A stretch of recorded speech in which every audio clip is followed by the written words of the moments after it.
link here. Trying to find it on my thing.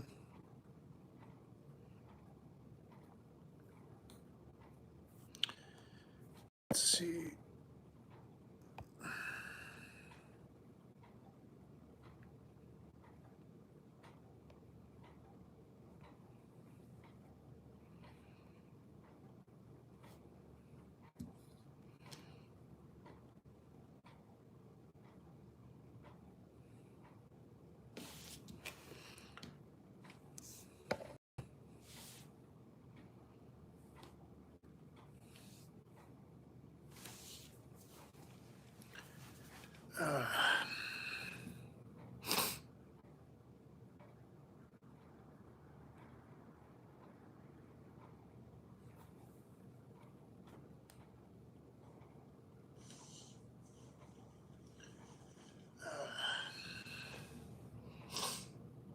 Hey, Destroyer 1320.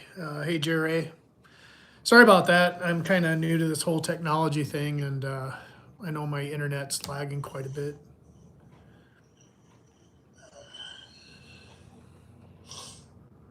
Hey, Destroyer 1320. Hey, Jerry. Sorry about that. I'm kind of new to this whole technology thing, and all right, guys. So I don't know how this is going with my internet, and I'm trying to pull up a different screen here so I can read comments. Hey, Herb, what's up, man?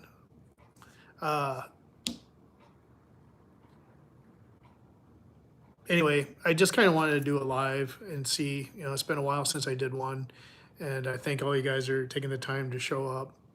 But hey, Buck Does It, how you doing, man? You'll have to let me know if I'm lagging or if this is coming across okay. Gonna let a couple more people come in here. Hey, Jeff from Two Hacks, how you doing? Glad you can make it. Glad you're surviving my smart aleck comments on your videos. But all right, so just want to do a live and kind of talk about some different things that are going on. I posted a link to Mopar Jeff 604's video he did of the most recent update on my 63 Belvedere post. So I thought I'd kind of talk about that if you guys had any questions about it. Jeff's really the whole reason that car is coming along. I owe a lot to him. I couldn't have built this car without him. It's going to be everything I ever dreamed of, which is pretty cool when you can you envision a car in your head and then you're able to actually kind of make it come to the way that you always imagined it. And like I said, Jeff's the guy that's completely behind that. So if you guys haven't checked out Mopar Jeff 604 on YouTube, give him a subscribe. He's got a lot of cool race cars too. So Jerry's asking, am I taking to the Jack Pine to the strip soon? Well, the Belvedere has been consuming most of my time and money and resources. So the Jack Pine probably wouldn't pass tech right now. At No Name Nationals, I wound up having to change the catch can to a empty plastic bottle. And I do have a new catch can for it. I even got a new radiator and new fans, but I haven't got those in the car yet. And I also just remembered that I got my safety straps, my harness is expired at the end of June here. So if they'll let me tech with a seatbelt that's expired by like a couple of days, I'd like to try to go in the next 2 weeks, 2 weekends, get the Jack Pine out to the track. But yeah, I definitely got to get some seat time. I thought I'd have a lot more seat time already, but just things have been coming up and haven't had a chance. Hey, Twisted Mopar Garage. So yeah, anyway, like the whole Belvedere project and that, I was kind of looking for something. I always wanted to build a blown engine car, and I thought I was going to do that to the Satellite, but wound up selling that. And then I came across this Belvedere from a guy named Tom, and he's a pretty well-known nostalgic superstock racer. I didn't know that till after I bought the car from him.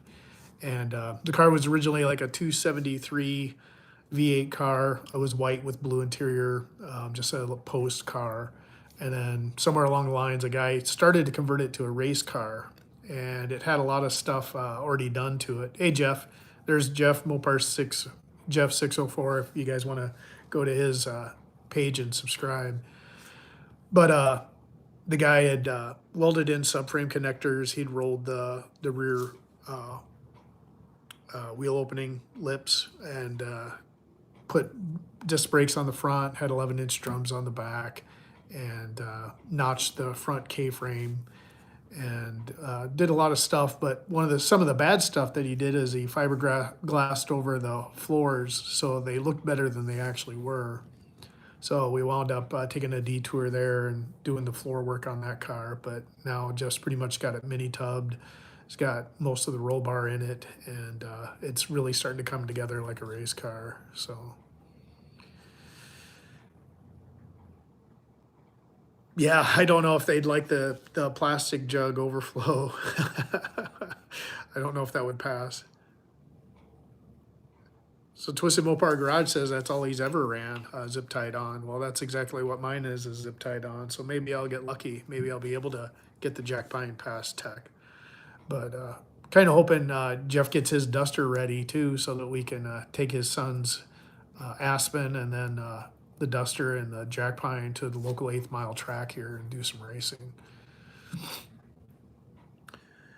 But anyway, I haven't seen too many call outs for the No Name Nationals yet. I've been kind of looking around, and there's guys that talking about the No Name Nationals. I don't know if everyone's waiting to take the gloves off, start calling people out. I know Just Mopar Joe's got the bounty on his head, and I've been teasing him pretty hard about getting to line up with him at some point here.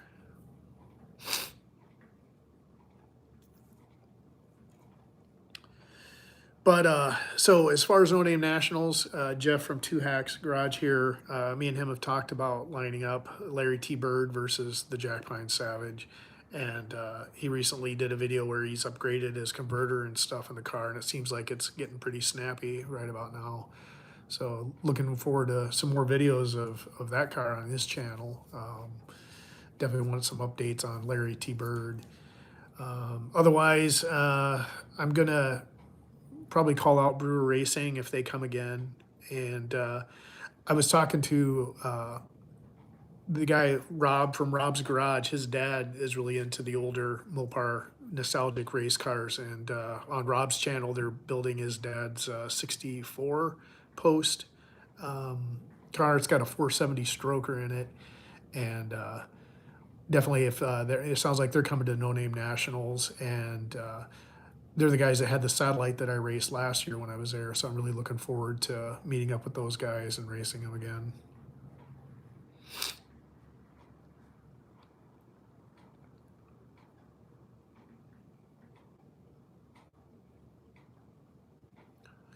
Just looking to see if anybody else has joined the chat here. Once again, I'm not sure about my internet either, so.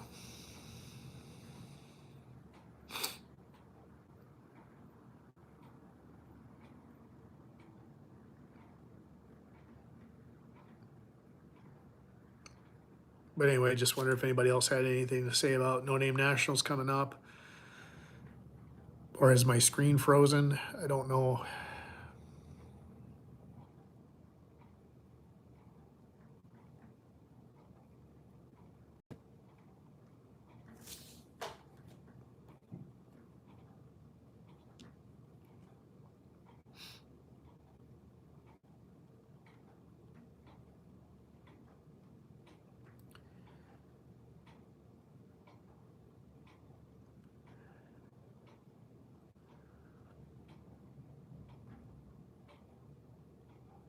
Ah, okay.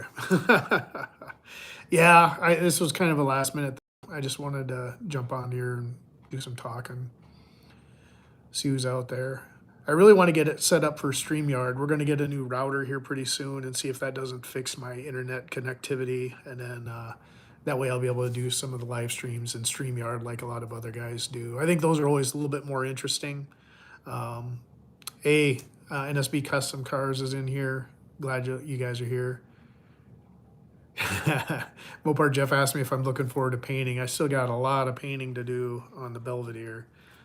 Got to get underneath the car and paint the rest of that. I did the seam sealing last time I was out there, and I kind of painted from the oh, not quite the transmission cross member forward, but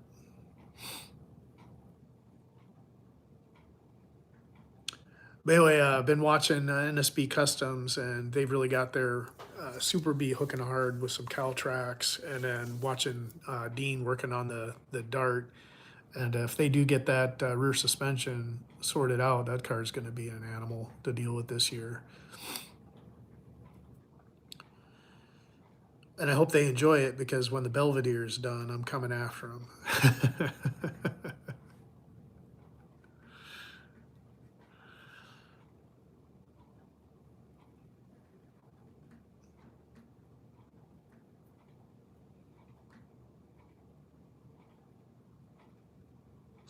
Yeah, and then Mopar Jeff 604 also hooked me up with the guy that's going to be painting my Belvedere.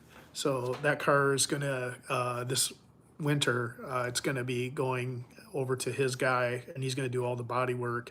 And then the car will get painted, and I should get it back painted at the next spring.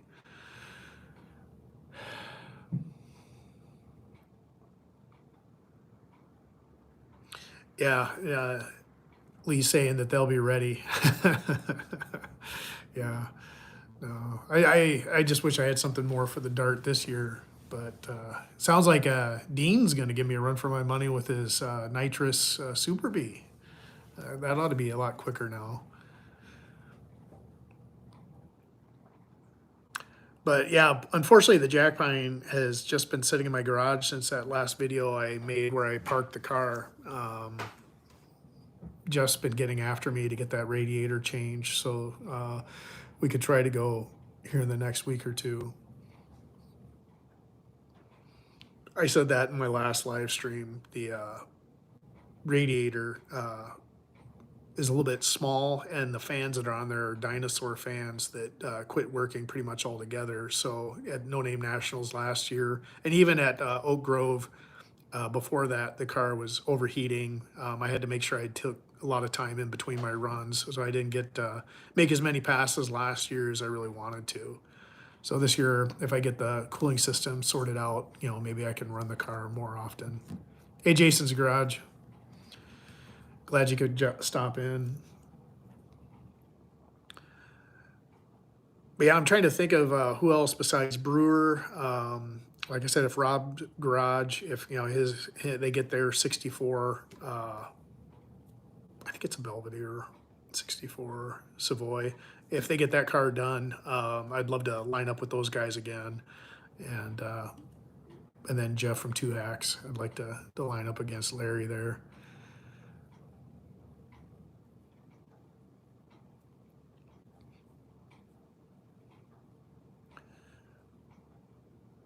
But one of the other things too, a while back I made a community post, and I posted a new channel that I started, and the channel I called it Bad Bigfoot Reviews, and I've had that channel for probably about 4 or 5 years, but I've just never put any content on it, and I've used it to subscribe to people to try to help them get to their 500 subs, but that's about the only thing I've ever done with that channel. And a while back, I had kind of an interesting thing happen where a buddy of mine said that his buddy had trail cam pictures of a Bigfoot from last fall. So me, him, and the guy that owns the property did kind of a Bigfoot investigation, and it was one of the first times I ever did anything like that. And I posted it, and I mean, I got friends and family to subscribe to the channel, so I probably had maybe 12 subscribers, and that was up until about 24 hours ago. And within the last 48 hours, the videos had 3,000 views, and I think I'm up to 65 subscribers on that channel already. Something happened, and that caught the algorithm, and it's starting to get some traction. But if you guys ever want to see a silly Bigfoot channel, you guys might want to check that out. I never intended to do investigations, although I've got a couple more lined up just from doing the one. Really, I made the channel so that me and my buddies could just sit around and like, I want to do like a video review channel where, actually he's texting me right now, but, um, I want to just kind of review bad Bigfoot movies and some other stuff that is in the Bigfoot world that makes me laugh, and kind of not necessarily troll the community, but be kind of like a friendly skeptic with humor. But at the same time, you know, I still have that deep rooted hope that there really is a Bigfoot. But he has a channel too. One of the guys that was in that investigation with me, he has a channel called Nomadic Van Addict, and he does like camping out of vans and campground reviews and restaurant reviews. It's a pretty fun channel, so you guys should go check that out. I'll put a link to that his channel on one of, like, probably if I put this video up for you guys to watch, I'll put it up there too. Rick from Jerry Racing is here, so that's cool. Yeah, I really want to get down and race with the Jerrys. That's definitely high on my list. I'd love to get to the track with them.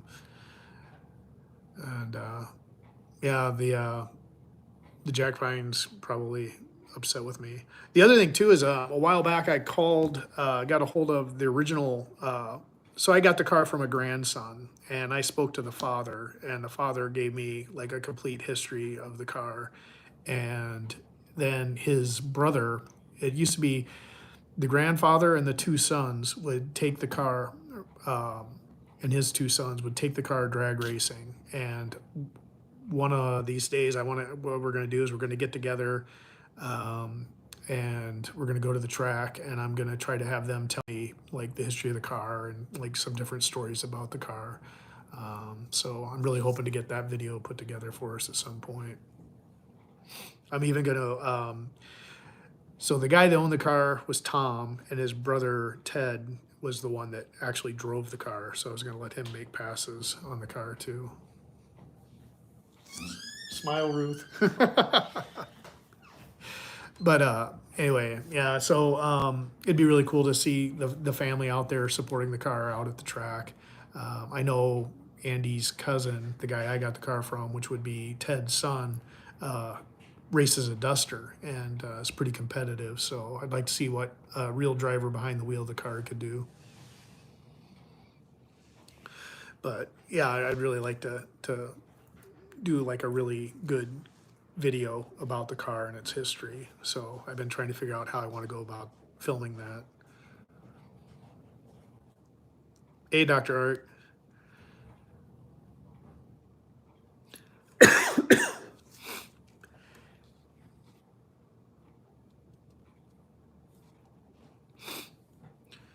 But yeah, the worst part about these live streams is trying to come up with stuff to talk about. Yeah, thanks, Lee. I think it will. I really want to make sure that I've got all my ducks in a row when I do that video. And I've really been pleased with the way like some of my editing has come around. When I made my last video, Size Matters, I was really proud of that video, the way that I kind of incorporate a little bit of fly on the wall camera so you could kind of hear me and Mopar Jeff as we were interacting, working on the car. And then I like working on like the cinematic view, like the photography part of the videos. And of course, I've always liked the music and that. So I think that's why my car show videos do pretty good. I think they've helped me get better at kind of filming things that I like about cars. So Dr. Art's asking about a Bigfoot hunting story, and I don't know if he was here for the part where I was saying I did launch an actual video investigation on my new channel, Bad Bigfoot Reviews, and I put a community post with a link to that channel a while back, but I'll put a link to that for you guys that are interested too. But the story behind that was last winter, Andy told me his buddy who owns 80 acres of land, hunting land in the like kind of the north middle part of the Minnesota, caught some pictures of Bigfoot on a trail cam. he said that he'd went out there and for some reason his trail cam was down and there was only like 3 or 4 pictures on it. And of course, they sent me the pictures, you know, and they were typical blob squatch. But I'm like, we got to get up there and we got to check it out. So we actually went up there, and in the video, I do show like I think 2 of the pictures, and they are typical blob squatch. But there is one that does kind of look like a face, which is pretty cool. But the guy that owns the property turned out to be quite the character. He was pretty funny. And my buddy Andy loves making fun of me. So the whole video is the 3 of us stumbling around in the woods toward the end of it at night. And so I'm the guy that's the believer. Andy's kind of trolling me while making the video. And then Mark is just a fun guy who's hunted most of his life and pretty much knows that property in that area like the back of his hand. And so the 3 of us were out there. And because I've watched countless podcasts, because I've been a Bigfoot fanatic since I was like 7 years old, I actually saw some things that kind of were triggers that, you know, like, hey, maybe there is something more to this. You know, I've always seen videos and pictures where they talk about tree structures, and you know, I'm always kind of like a 50-50 on that. You know, until you see a Bigfoot make one, you can't say that that's what made them. But sure enough, on the guy's property there was some things that like there was a tree that was arched over, but the tip of the tree was pushed down into the ground and I couldn't pull it out.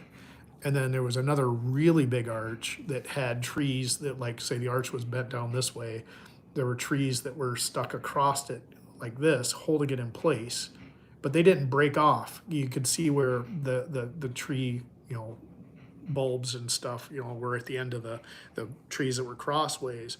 But by where they should have been broken off, there was no evidence that the trees came from there. So I thought that was kind of strange.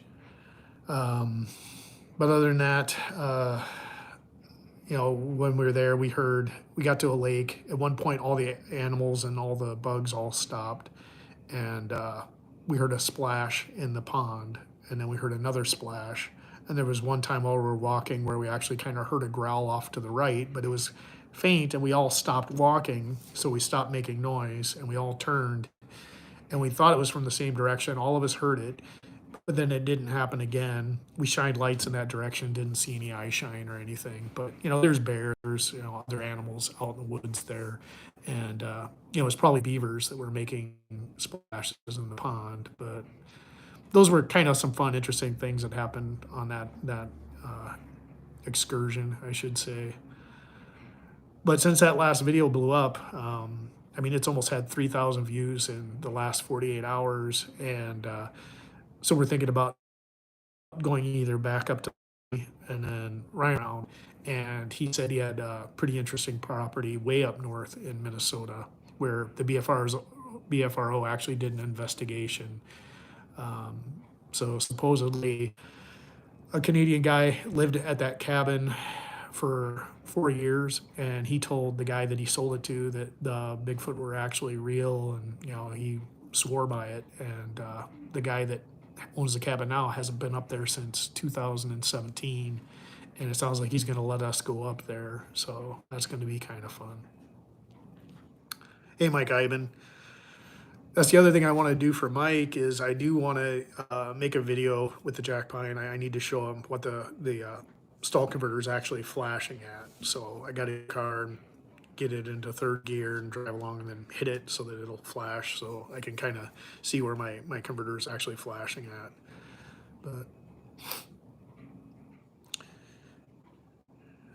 and I know I've been kind of letting Mike down with my driving skills. You know, when I'm trying to launch the jack pine, I either revved it too much and it pushed through the foot brake, or you know, I'm not getting it up to the right stall to launch the car properly.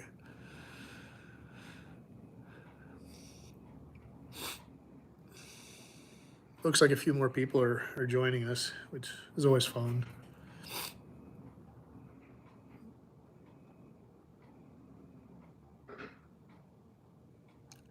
Yeah, Mike, I'm totally happy with the converter. The car definitely, she launches hard, she goes fast, and I remember you saying that when we went with this converter, when I'm shifting, I really don't feel like any dip in the car power band at all. I mean, it just keeps pulling, pulling, pulling, pulling, so part of the reason I want to get down to race with the Jerry's is because that's a 1/4 mile track. And then when I talked to Mike about the converter for my car, we were talking about specing the car for 1/4 mile. That's why it's still got the 430 gear right now. And when I had him build the converter, I gave him the weight of the car, the engine, power band information, and then told him it was going to be a 1/4 mile car. So I think to do your converter the best justice, is like to get a good 1/4 mile hit. And the way it looks, if the car does the 1/4 mile according to the 1/8 mile, it should be about a 10.8 car in the 1/4 mile.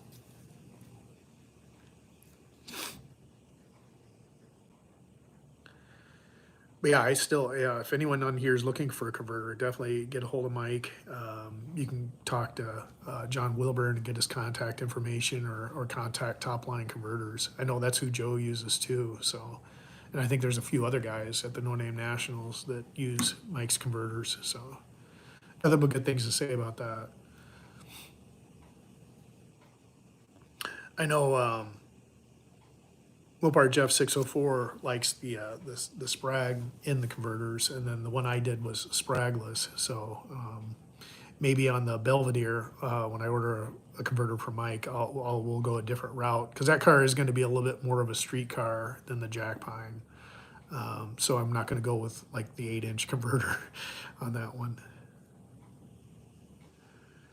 Yeah, Rick said he'd like to see the Jack Pine on the 1/4 mile. I would too, but boy, I tell you what, manual drum brakes, 10-inch drum brakes on a car that's running that fast gets a little bit hairy in the shutdown lanes. So that's my only qualm. If I ever change anything on the Jack Pine Savage, I think it would probably be a disc brake upgrade for the front brakes.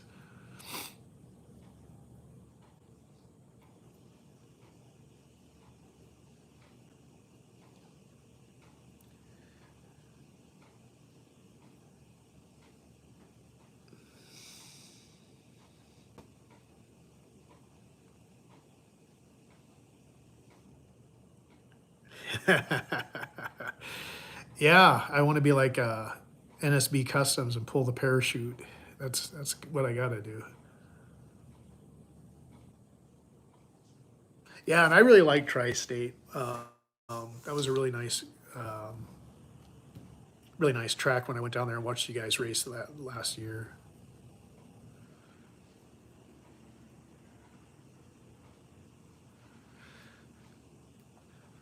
Yeah, it seems like drums always do stop really well. It's just that, if you were hot lapping the car, you're gonna have a little bit of fade there probably. But as I was doing at No Name Nationals, taking time in between runs, I really didn't have any issue with like brake fade.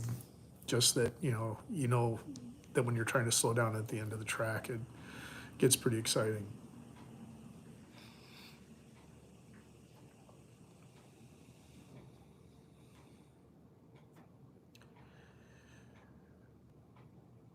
But yeah,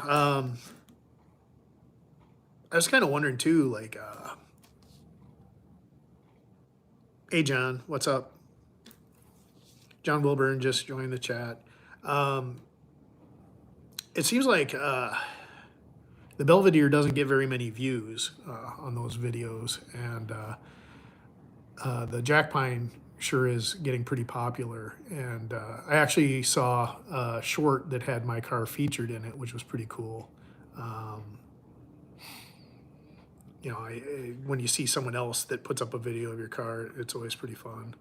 And then the guys from Backwoods Performance, it was really nice meeting them at Mopars in the Park. They're really nice guys, young guys, really energetic, really excited about cars and stuff.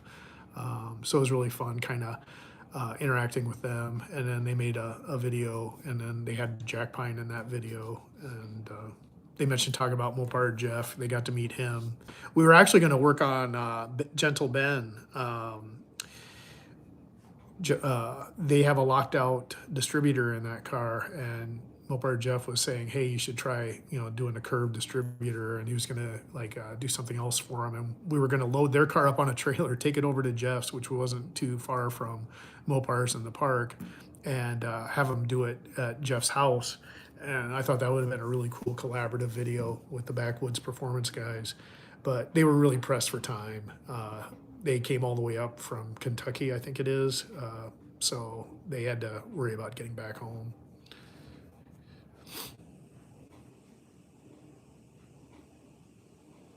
So if you guys look in the comments now, Nomadic Van Addict is the guy that went on the Bigfoot expedition with me. And he's my foil. I'm kind of like the serious nerd who likes Bigfoot, and he's the guy that kind of makes fun of me. So definitely a lot of fun making the video with him, and he's got, like I said, good content. He goes on long haul trips. He camps out of. He's got 2 different vans that he set up for camping, and he does like restaurant reviews. It's a really fun channel.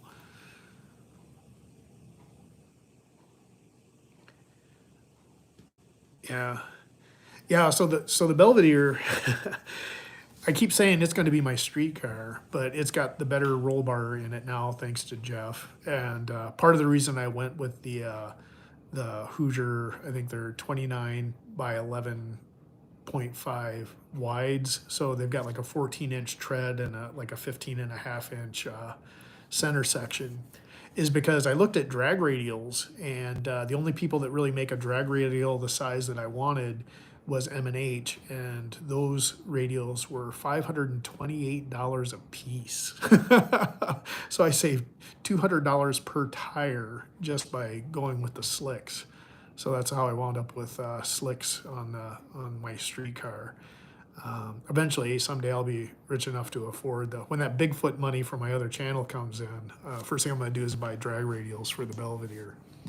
But yeah, it's got the cow tracks, the slicks now, and then it's got that killer roll bar that Mopar Jeff 604 is putting in there.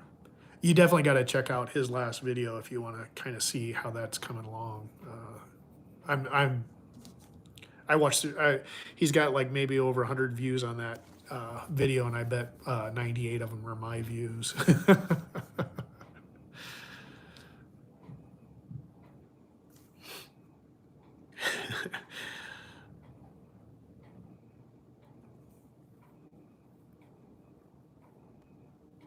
But yeah, the coolest thing too is I always talk about like on YouTube, how like, this car community, you have a bunch of guys, and it kind of pulls people from all over the country together.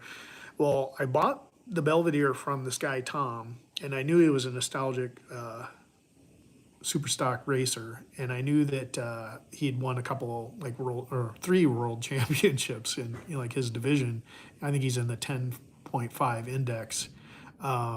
Super cool guy. He gave extra parts with the Belvedere after I bought it, just because he was a nice guy, and he gave me the headliner bows since then, and he told me to come over, and if I'm missing a part or something I need to get a hold of him.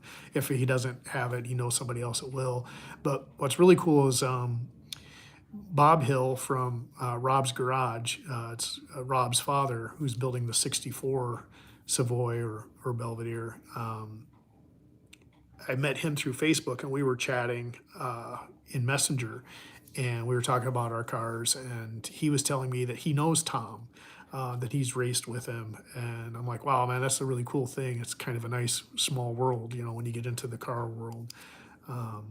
So I'm hoping definitely to get to a nostalgic super stock event with the Jack Pine, and then eventually the Belvedere, and hang out with those guys, Bob and Tom. I'm wanting to get some more footage with Tom's car too.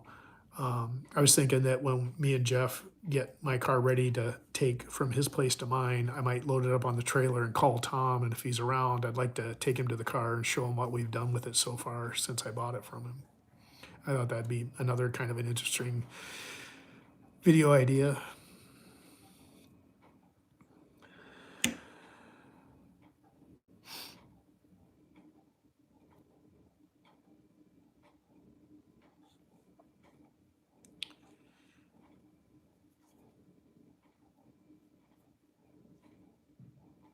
But yeah, with John Wilburn on here, once again, I've had a car that's pretty much a ready to go race car, and I haven't taken advantage of my head start at all this year by not getting the car to the track.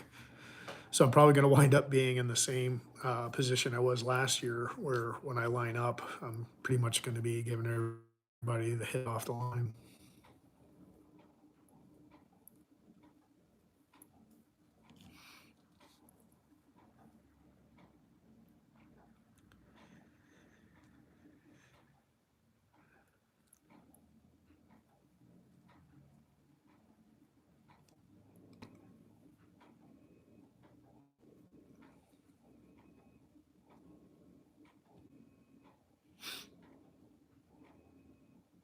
Sorry about the dead ear, but I feel like I've been pretty much rambling.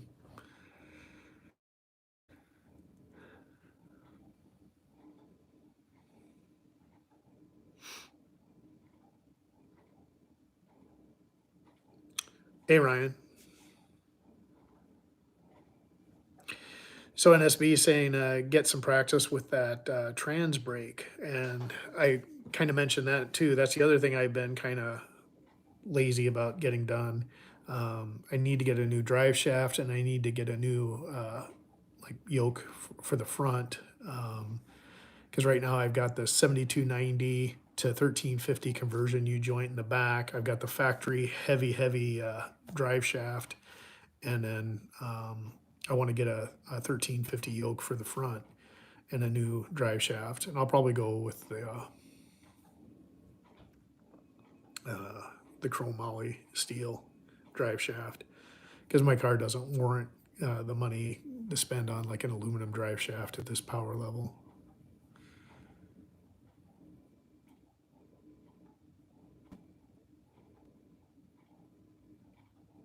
Yeah, thanks, Mike. Yeah, and I don't even know what that is, but I don't even think I need it yet. I think the one that we've got in there is working perfect for that car. Um, I think like when one of the other things I was talking to Mike Iben about when I spec'd out my converter is the fact that I've got a limited tire on the Jack Pine Savage. I can only run a 9-inch slick, and I think I'm kind of pushing the maximum horsepower to tire width that you could probably do and still 60 foot pretty decent without making major modifications. So I think we spec'd out the right converter for the right car and application.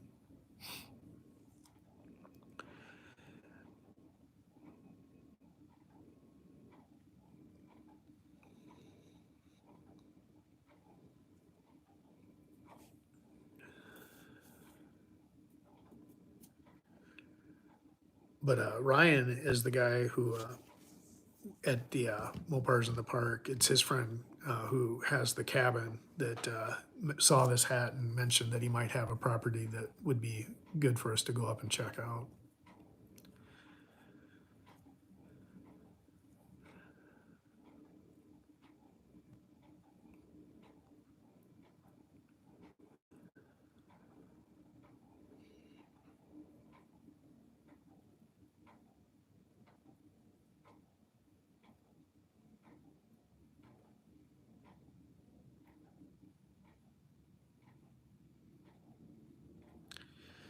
So the area that we might have the new Bigfoot expedition is in Beltrami County in Minnesota. So that's why Andy from Nomadic Van Addict has been talking about that. They had like 9 known sightings up there, and that's where the next property is. But until we can get up there, we might try to figure out something else, something a little bit closer. So since I got a few of you guys on this live stream, let me ask, do you guys have any interest in like the Bigfoot stuff? I thought about trying to, originally my plan was to make this channel half cars, half Bigfoot, but I realized that it'd probably be best served just to keep this one for the cars and then do like I did and split off the other one. And ironically, I think that channel is going to pass this one if I can keep some content going over there, I think that channel will like pretty much blow this one out of the water. Um, but this channel's always just been about me, like chronicling my cars and my progress.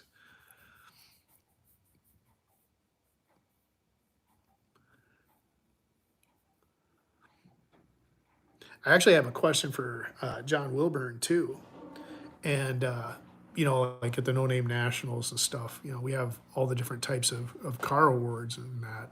And I was wondering if there was ever going to be any kind of stuff toward the content being created by the people that are there.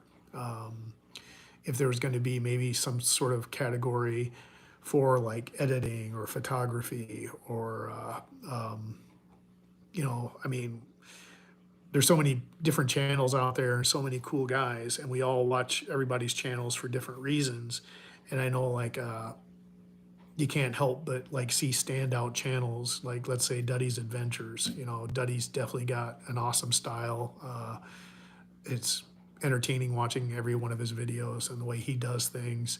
And then you got the kind of the group hangout stuff, with like Bad Tree Productions, and then you've got your solo guys that are in their garages doing stuff, that are actually like hands-on type guys. I don't really fit in any of those categories. I kind of like, oh, I'm not obviously not a hands-on car guy. So I'm kind of more into like the photography part of it. And my last Mopars in the Park video, I kind of experimented with the way I was moving the camera around and trying to focus and emphasize on the things that I look at when I look at cars. Every car I look at, there's certain things that stand out to me that I think is what makes that car, interesting or fascinating. And so many of your different car show videos, they just kind of walk by and they kind of gloss over the cars. But, maybe like in a C body, like the interior of the C body, just seeing that compared to, like a B body or an A body. And then like the different styles from the 50s to the 60s. And I'm really drawn to cars that have subtle changes to them. You know, it's the little details that really stand out. There was a white Savoy at my Mopars in the Park, parked next to the Jack Pine Savage that's in my video, and it's kind of a flat white, and it's very clean, and it has the wheels painted to look like magnesium wheels, so it looks very era correct for like a 64 or 65 super stock Belvedere or Savoy, and it's a post.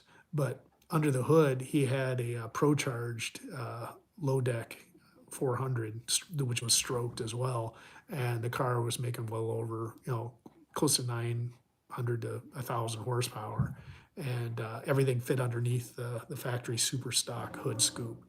So when you looked at that car, it's like, oh, that's a cool, nostalgic super stock tribute car. But then when you get to looking closer and looking at all the little subtle changes, you're like, oh, there's a little bit more to this story.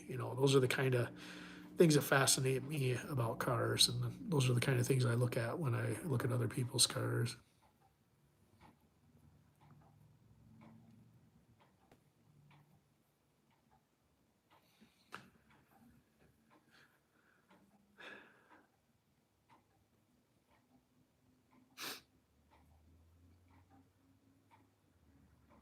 So it looks like NSB subscribed to Nomadic Van Addict, and yeah, I've known Andy for a few years now through work, and I've provided him with a lot of entertainment. uh,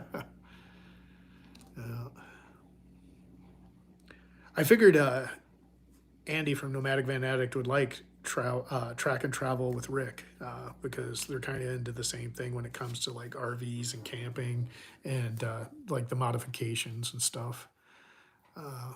Like putting the solar on, his trailer and his RV.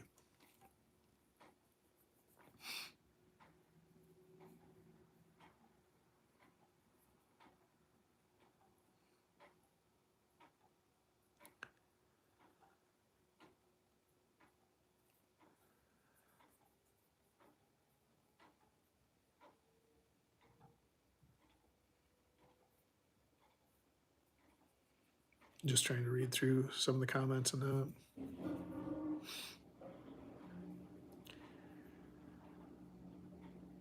The definite downfall of this type of live stream is, you don't have that live interaction, that other person to kind of bounce off with.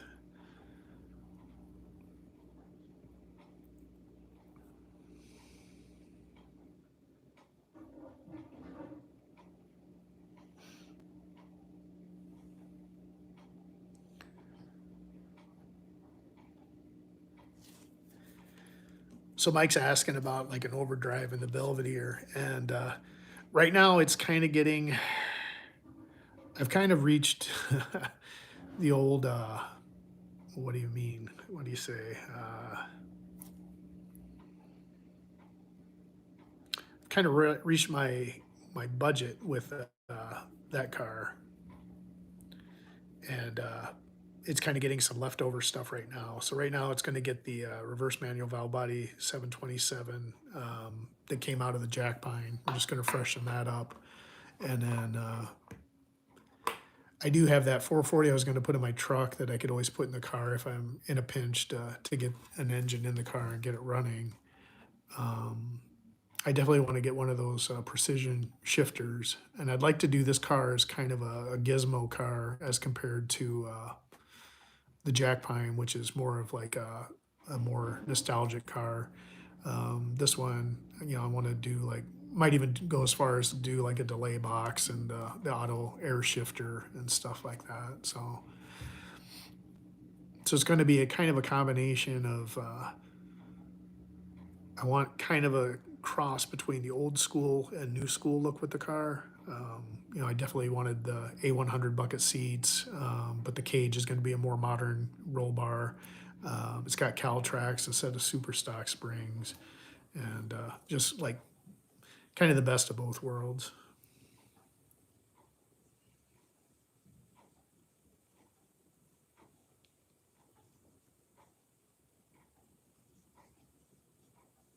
Hey, Clean Tebow, One-Eyed Cat.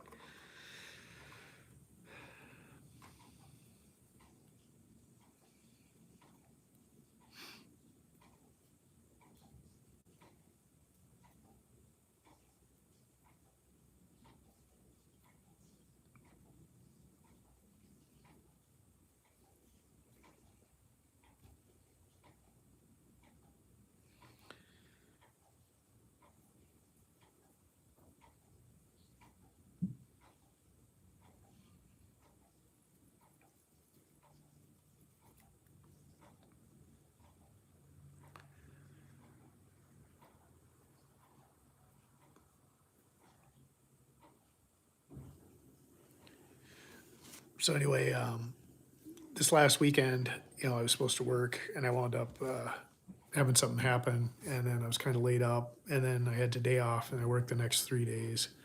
So I'm gonna get out to the garage Friday, and I need to get over to Jeff's, so we can kind of get some major stuff done on the Belvedere. But I want to try to get a video out on the jack pine, and I think what I'll do is I'll wind up pulling the radiator and everything out of it, and then get the other one all measured up and try to get that in there too. Just Mopar Joe joined the chat.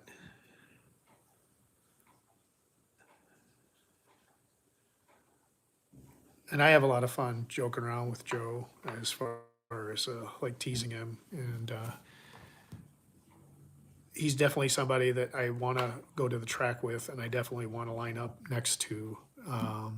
No Name Nationals always seems like he's the busiest guy there. So if that doesn't wind up being the place, I definitely got to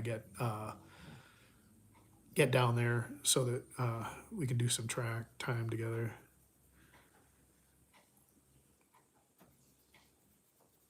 He's a B-body guy. He sits at home in his garage and he cries at night because all he's got is an A-body.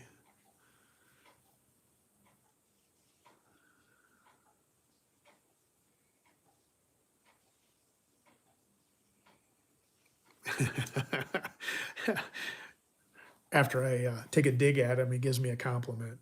Thanks. Yeah, I wish I could take any part of the credit for the 63 turning out the way that it is. like I said, I just kind of pointed Mopar Jeff 604 in a general direction, and he's the guy that's making it happen. Johnny Mopar is here. Hey, Johnny. Man, I miss Johnny. I know he's still around, and I watch his videos and that, but I got to meet him in person once here in Minnesota. That was really cool. It was one of my highlights of being on YouTube. Is getting to meet the infamous Johnny Mopar in person. Definitely think that those guys, on the West Coast, they kind of got their own group going because, it's so far from Sykeston for them. But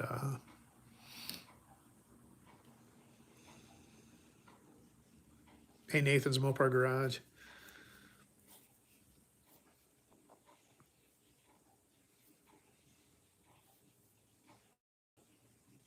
Yeah, and I was always, when I made that last video too, when I made the video Size Matters, and I talked about fitting 28-10-5 tires on the Belvedere, I was waiting for people to like call me out on the tires that were actually on there. They're just a little bit wider.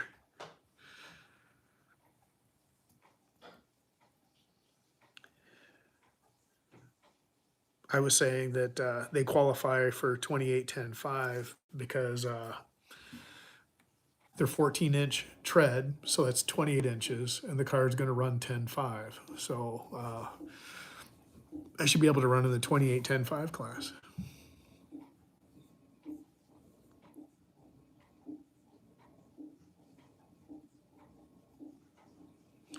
Yeah, Johnny, I was talking about how once I get my when I get my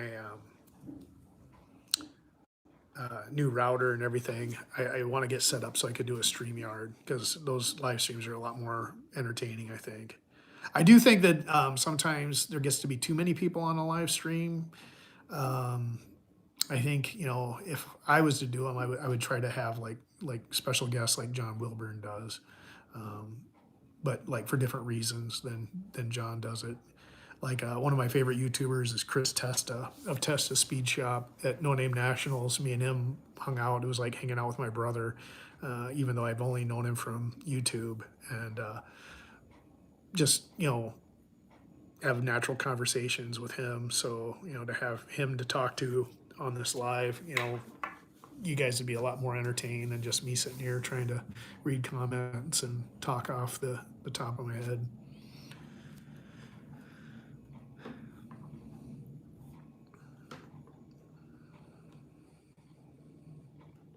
Yeah, Chris is a great guy. A lot of fun.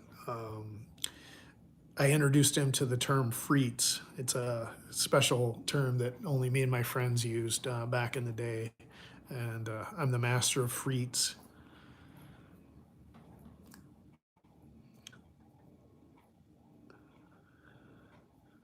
So unfortunately, when me and Chris met for the first time, we were late getting together. We were waiting for them to show up, and most of the people had already went to Lambert's on the first night. So me and Chris and Ryan Barsness and Marty from Useful Entertainment and his dad, we wound up going to that Jay's Chicken place there in Sykeston. It turned out to be a really cool place. It's like just a family owned chicken fried chicken place. It's nothing super fancy, but it was really cool, because it's just a, local thing. And when we got there, I'd forgot my wallet. So he wound up buying me dinner. And then later we were racing and I had all my stuff off because I was in my race coat and stuff. And we wound up at the concession stand and I ordered food. And again, I didn't have my wallet. So I got some free eats off Chris Testa.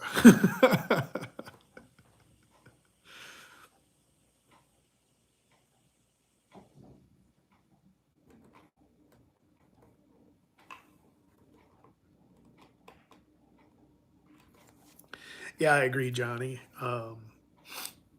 But and then I think it also helps, like if you have kind of a framework of a subject that you want to talk about, it makes it a little easier. When I planned to do this live, I'm like, okay, I'd like to talk about the Belvedere project, and then I would talk about where I was at on the Jack Pine. But I think I've bounced around between all those things. And then Dr. Art asked me about the Bigfoot thing, and I kind of went off on a tangent.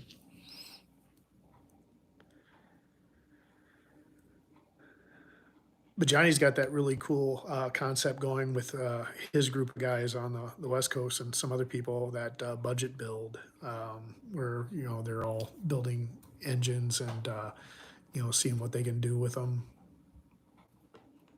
I think Just Mopar Joe kind of entered that ring too. He's building the 360, and he mentioned it in that too. Hey, Ruben. Speaking of the Johnny Mopar crew, the West Side, the West Side YouTubers. It's good to hear from you, Ruben. I know duct tape drags would definitely be a bucket list thing for me, but for me, it's the same reason you guys have such a hard time maybe making it to Sykeston, is logistically.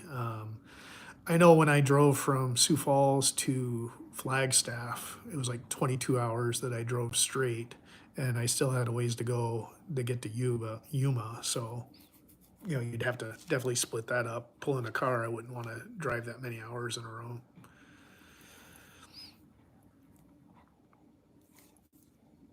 But Ruben's got one of my favorite cars of all time, a '69 Roadrunner.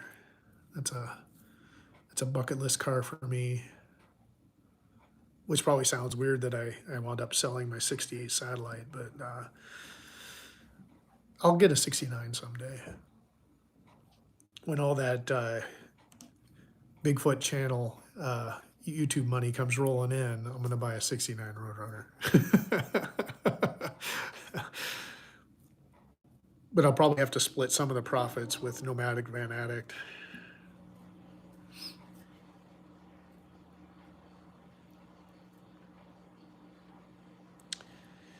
But Andy from Nomadic Van Addict also told me that he'd like to do Power Tour, and he's got a perfect. It's like a 1992 Mustang Fox body with a 5.0, and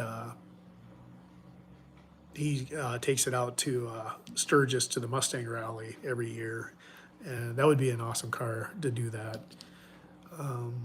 The Jack Pine wouldn't be able to do Power Tour, and the Belvedere depends on where I'm at engine wise by the time next year comes around.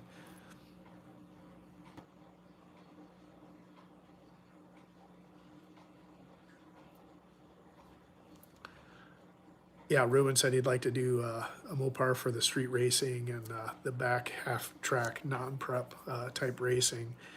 And I understand that. That would be kind of cool. But I would be afraid of crashing my car. Yeah, drag and drive, like Track and Travel Rick said. That would be kind of fun. My dream was always to do Drag Week back when I had my '71 satellite project, back when I first started the channel and never posted any videos of the car. My dream was to build that car to do Drag Week. And every year, Drag Week on YouTube, the 8 hour where they just run it live, was like my Super Bowl. I would always, like, that was my favorite time of the year before No Name Nationals, was to watch. But now you got all those different drag and drive events, and I appreciate modern stuff. I appreciate a friend of mine's got a Grand National clone, and it's got a twin turbo, a 6.0 liter LS in it right now, and he's building a stronger LS with it forged internals. But it's a wicked car, and I'm gonna get out to his place and I'm gonna do a video of that car. But they kind of make the drag and drive stuff not as cool as it was, just because the cars are so darn dependable, and then everything kind of boils down to index racing again, where it's all about the times.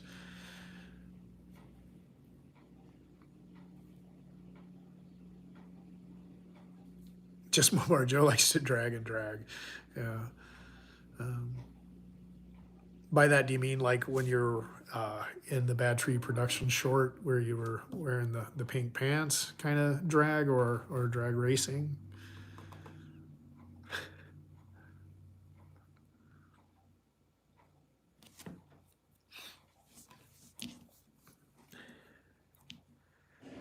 I would say Mopar or no car, but I also need a GTO and either a Firebird Formula or a Trans Am because my Pontiac roots, that's what I actually started off with, and those are kind of still bucket list cars for me too.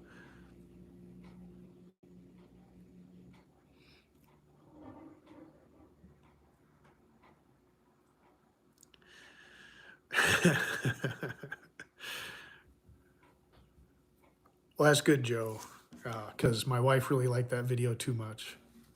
I got to bump a light on here, it looks like.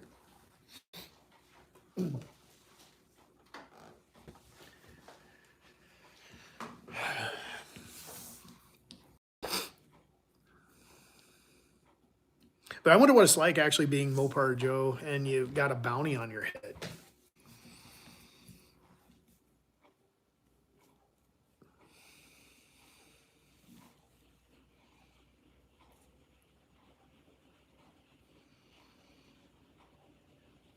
Yeah, the GTO I had was a 70 GTO. It was red. It had the whale tail on the back. It had the white parchment colored interior, bucket seats, and it was a four-speed, but it didn't have a console. But man, I love that car. That's the car that got away. That's the car I wish I could get back, or just because that when I was in basic training, my dad and his friend Roy built the engine for that car. So when I got back, I just sent all my paychecks home, and when I got back, the car was all ready to go, and it was pretty badass. And then he passed away not too long after that.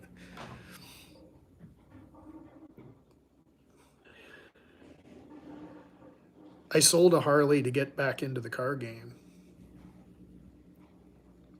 When I was down in Arizona working as a travel nurse, I bought a 2006.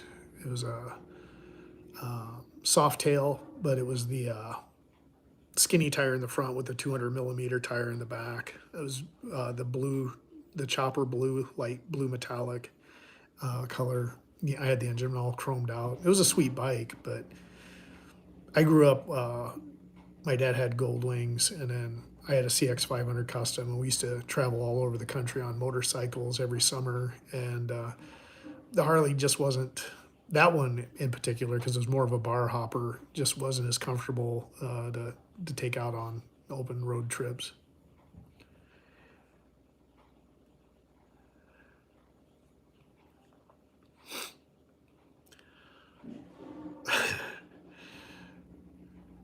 Joe's striking fear in my heart here, I guess. Yeah.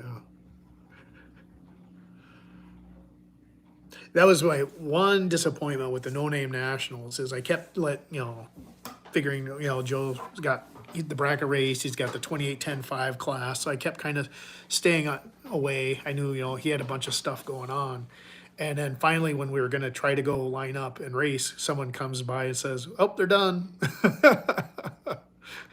I was like, man, the one race I was, well, actually, the two races I was really looking forward to was Dean from NSB, the Dart, just because I love those guys, and then Joe. And, I didn't know he was going to be spraying, but, that's something that I kind of met Joe before the No Name Nationals, and I talked about racing with him. And then when the No Name Nationals came up, we did the call out, but everybody was calling him out. And so I think, well, it's not kind of what I had in mind. I was kind of thinking more of like the fight at the end of Rocky 3, where Apollo and Rocky kind of have a fight kind of off to the side without everybody watching, and it's just for fun.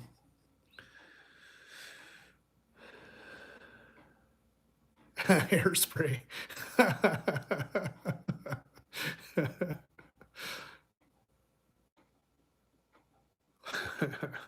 Yeah.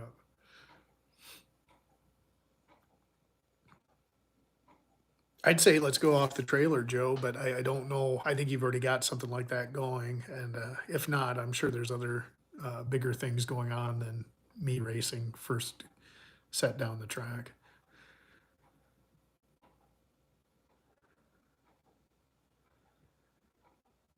There's Workshop has an 11 wide glide, yeah.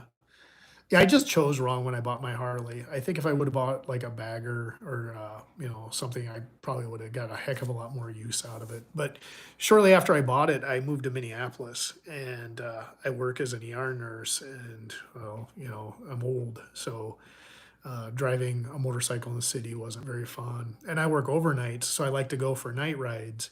And I live in a cul-de-sac.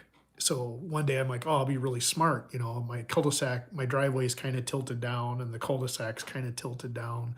So I just put the bike in neutral and I coasted down until I reached the main street. And then I fired it up because, who cares about those people? And I had the loud pipes on it.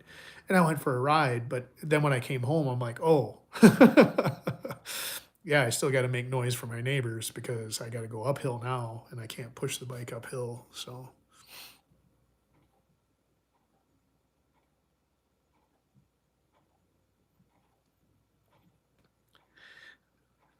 Joe's saying his lowly 400 has to warm up. I've only got 93 cubic inches on you, Joe. It's a tiny stroker.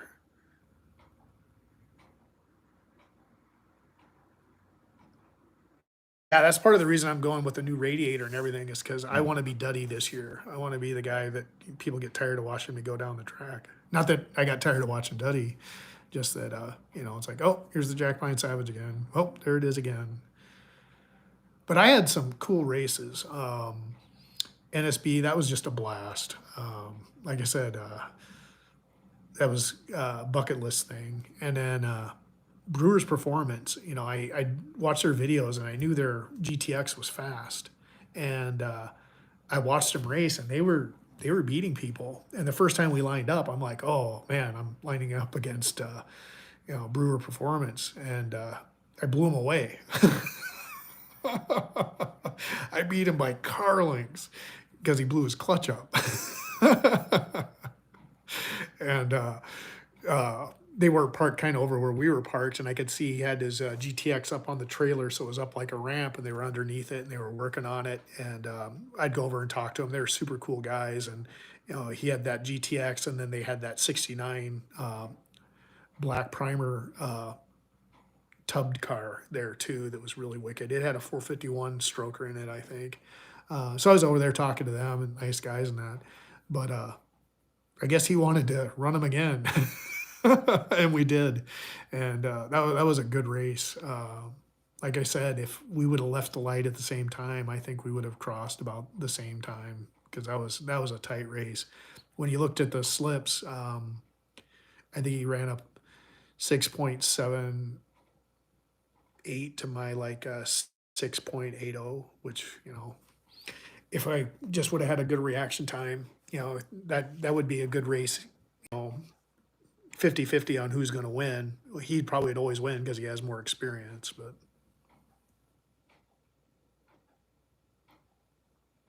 I'm going to scroll down here a second.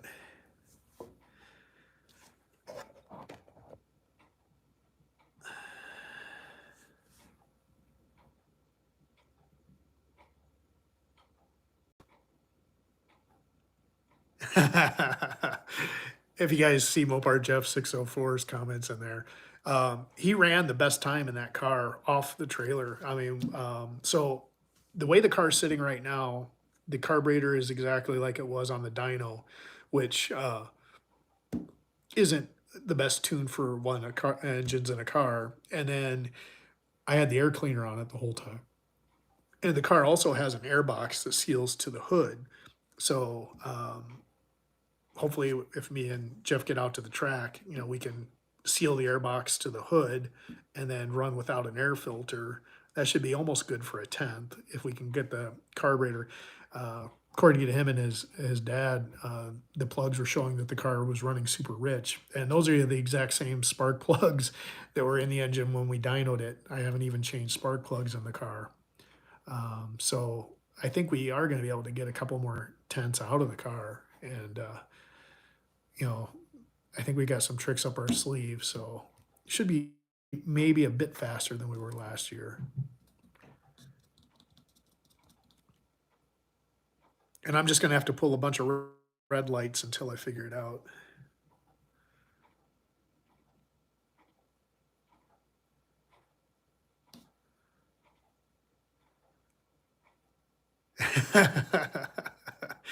I heard an airbox is a good way to hide a nitrous system, Joe.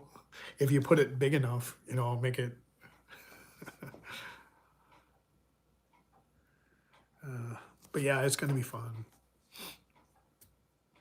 That's the best part. There's a couple of local guys here from like Facebook and stuff that have cars that a couple of them go up to Brainerd, and have already asked me if I have any plans on getting the car to the track here soon.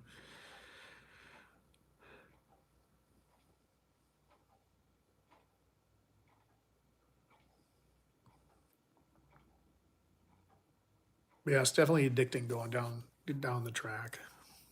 Definitely makes car shows a little bit more boring.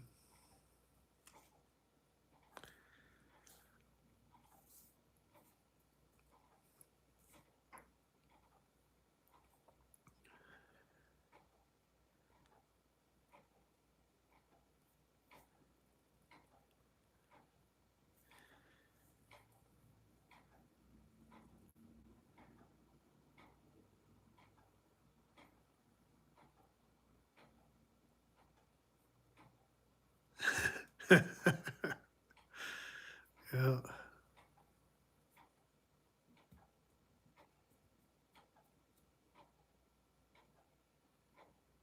But that was the other cool thing about Jerry Racing, bringing their scales out. That was really fun, them scaling the jack pine. But when they did that video, kind of let some secrets out of the box. You got to see how much of a weight difference, there was between my car and just Mopar Joe's. And it wasn't as much as you would think. And the good news is I've lost 27 pounds. I'm hoping to get down to 170 by the time we race. Last year, I think I was up around 216 pounds.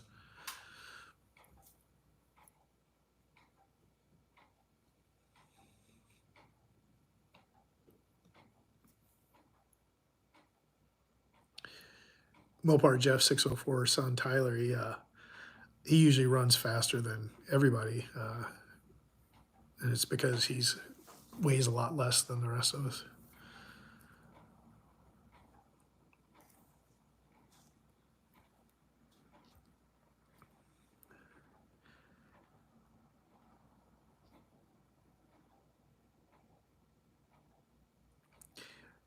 Rick from Jerry Racing just said that that was awesome. The cool thing is, uh,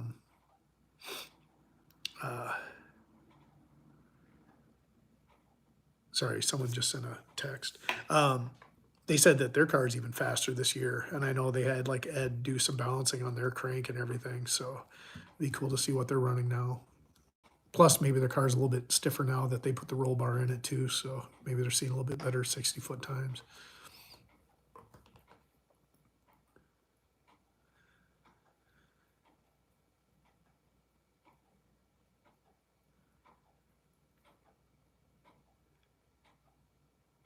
Yep. Yeah, like Jeff said, my car would be at least a tenth faster with Tyler driving the car. We really need to get Mopar Jeff 604 to 500 subscribers so that he could come to No Name Nationals. And I'll do everything on my end to try to force his hand.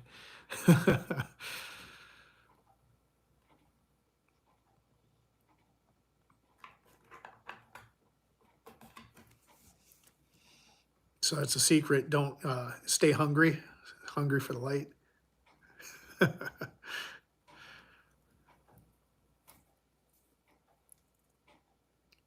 Yeah, I was really excited to see what he was going to do in the Jack Pine in that video when we were at Oak Grove. But that was the video he was in the behind the wheel when the transmission fluid leaked out of the car and we had to end for the day.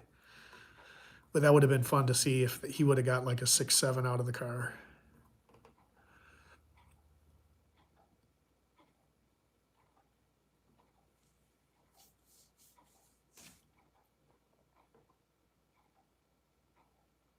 It was a lot of fun watching Rick and Blake do that um, sick week, was it? It was a drag and drive event.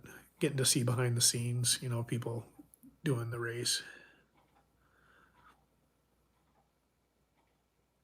Who knows? Maybe the No Name Nationals will eventually become sort of a drag and drive event. Six summer, okay.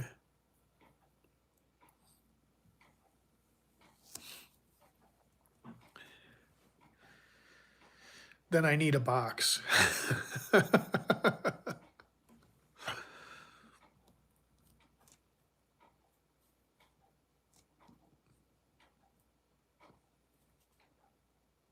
And that's one of the things I was saying about the Belvedere. I'm kind of wanting to make that more of a kind of a gizmo car.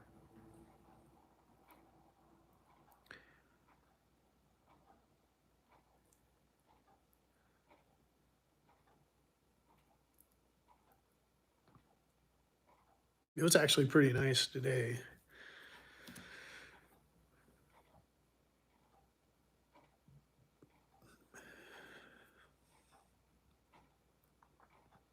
Yeah, that's another thing. Next year, I'm really hoping to cut back on my hours, so I'll have more time to do stuff.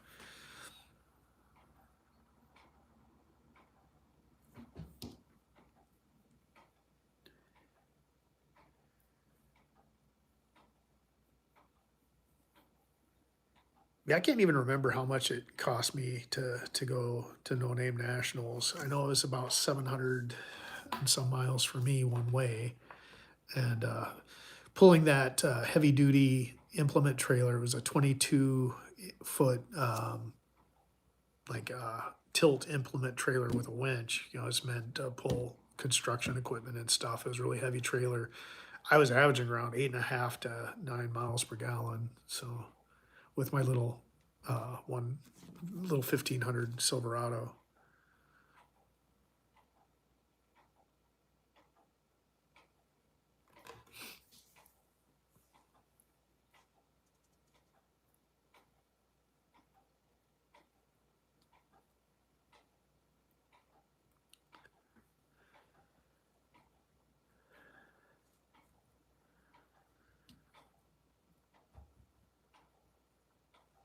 There you go, Jeff.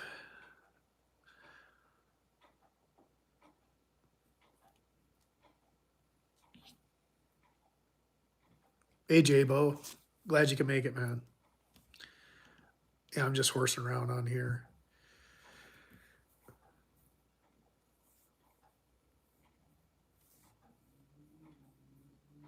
Once I get the new radiator in the car, I'll definitely be in touch with Rick and Ricky and J-Bo and you guys about going to Tri-State.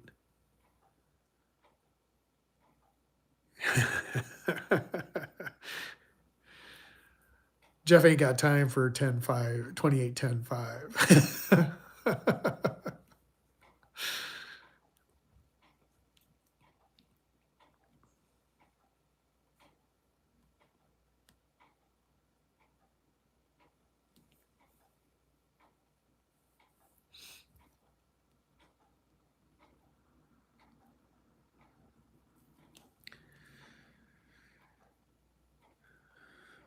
But yeah, another event that would be on my horizon too is if Ryan does another one of those Texas events on his birthday. That looked like that was a heck of an event. That was a really good video to watch.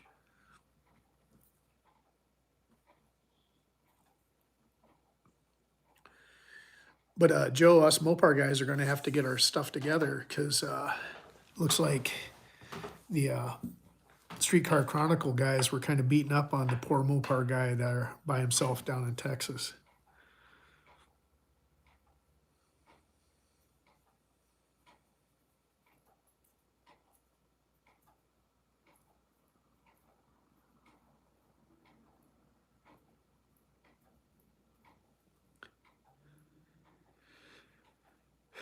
Yeah, I think a lot of guys would have,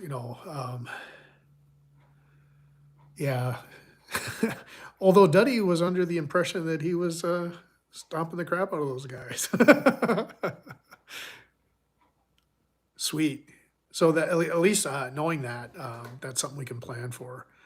I know it kind of fell almost on the same time as Mopars in the Park. So,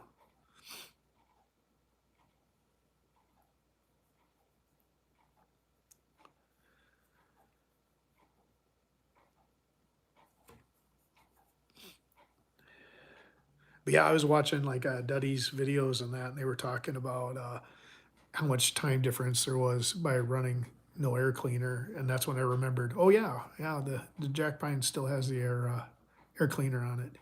Hey Blake, good to see you, man. Hoping you got your dart about ready to hit the track there. Now that you got that rear end all sorted out.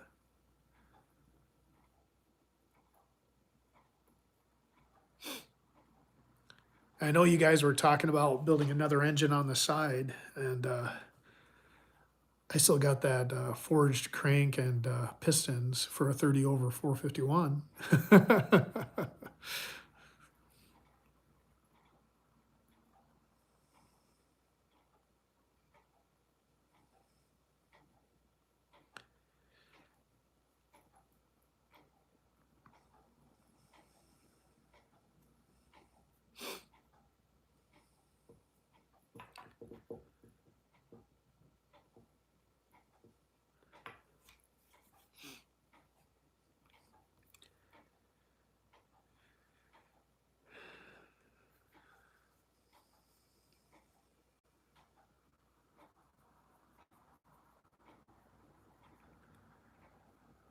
But yeah, so Jeff gave me a list of stuff I need to buy for the Belvedere, and then once I get that stuff, the next things on my agenda have to be a drive shaft for the Jack Pine, and my like I said, my racing harness expired this month.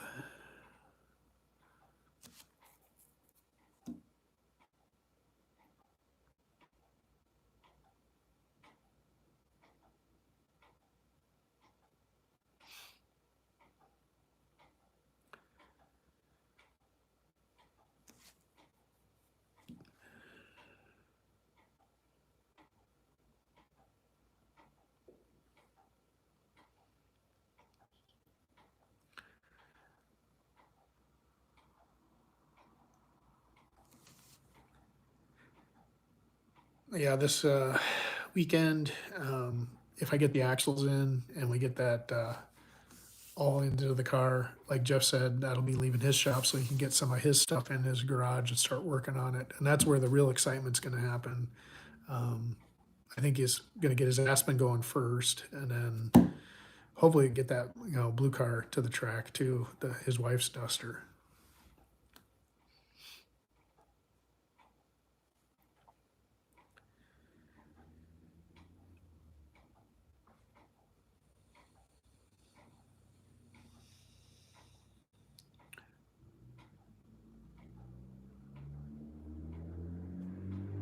Yeah, we were just kind of touching on that briefly, Blake, about the whole drag and drive thing. Me and my friend Nomadic Van Addict, we're talking about doing Power Tour next year.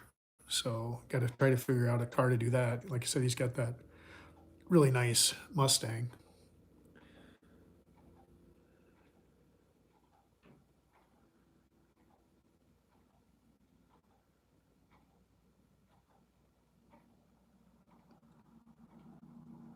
But yeah, the Jack Pine's not going to be a drag and drive kind of car.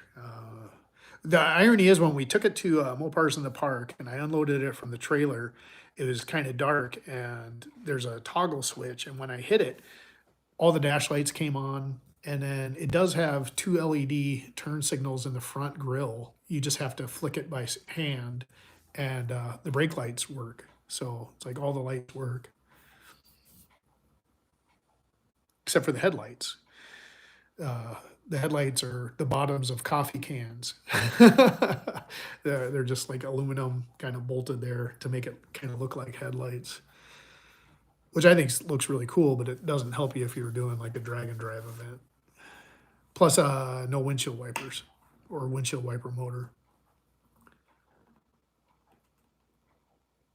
Yeah, Blake, that's definitely one of the things. I was telling people the reason I went with slicks is because the drag radials that are the size that I need were $200 per tire more than the brand new slicks. So I wanted to get the slicks for it. But that car has absolutely, at least the Jack Pine has like a little aluminum caps over where the windshield wiper arms would go. The Belvedere, the previous person had bodyworked those where it's just smooth. So there's no provisions for any kind of windshield wiper. Rain X, yeah, that would work too. I do want to do a sure grip in that one. We went with the spool and the jack pine, but I'm thinking I've been debating on doing when I get around to it, like the anyone have experience with like the helical gear sure grips. I think like True Track or something like that. I don't know how they compare to like a Dina 60 as far as power, like how much power they take away.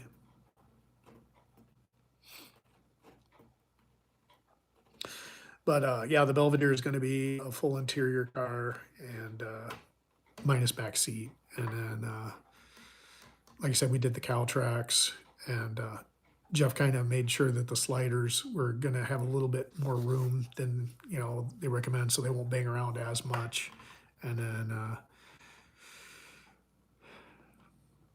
but that would be fun. I would like to, if the blower engine comes together, I would eventually like to make it like an E85 combination too, so that it would run cooler, make more power, and then run E85 in it. Although Jeff knows how to do alcohol injection. What do you say, Jeff? Should we have a alcohol injected blown big block Mopar in my Belvedere?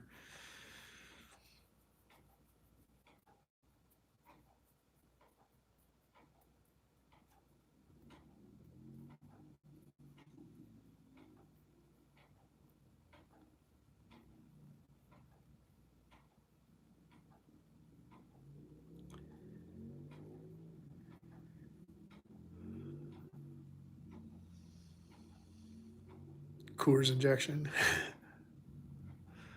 It was funny because Jeff's gonna sell me one. Sell me the motor out of the gray Duster. Uh, we'll just put that in the Belvedere. Then we'd have to do the full cage. That would be the sad part.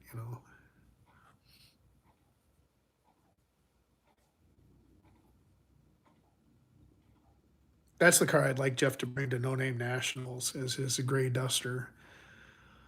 If you go to his channel, I think his or even right there, if you can see it in his little icon next to his name, it's his Duster going down the track like this, dragging the front bumper or dragging the rear bumper.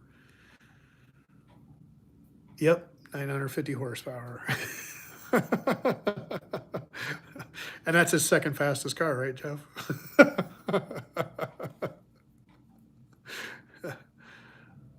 Hey, good night, Joe. Thanks for coming in. I appreciate it. And oh yeah, I'm gonna kick your ass at No Name Nationals. Forgot to say that earlier. Since you're leaving, I figured I'd pop it in so you can't say anything back.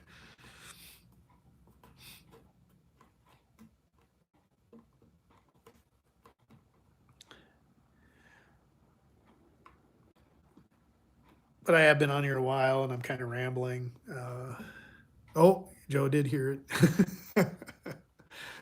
Well, then it's on, man. Sorry. B body versus A body.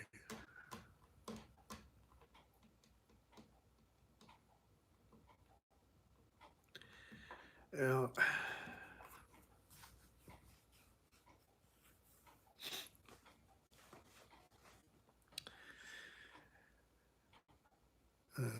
But since Mopar Joe's no longer in the comments, might as well call it to a close. Um, See, then Blake goes and starts up with the A body stuff. Yeah,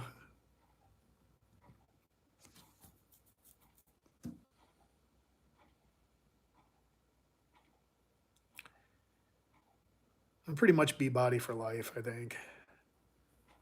And I never realized how much I like the early Mopars until I got my 63. I mean, I always kind of liked them. I always thought they were pretty cool looking. But now that I got one, every time I'm looking at it, the angles and the body, I mean, there's just so much going on there. It's just really cool. Definitely captures like a time period. I know, Jeff. I know. uh,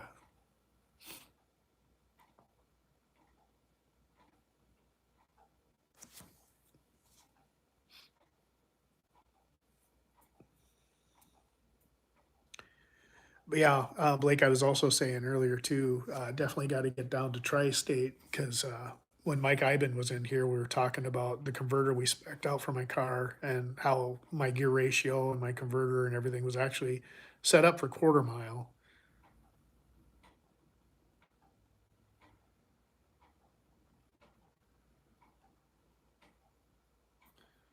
Yeah, I totally like the Diablo Dart.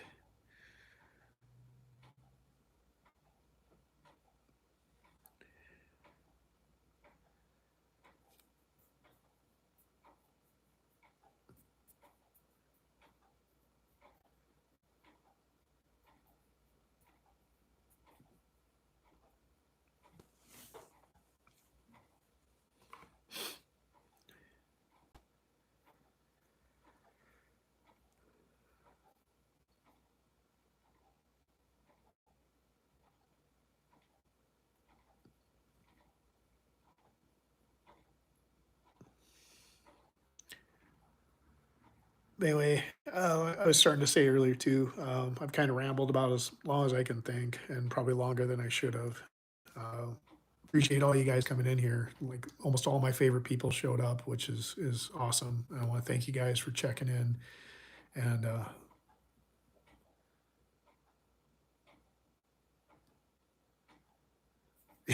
yeah, no, I mean, I like I said, one of the worst parts about the Jack Pine is worrying about every time I take the hood off and everything.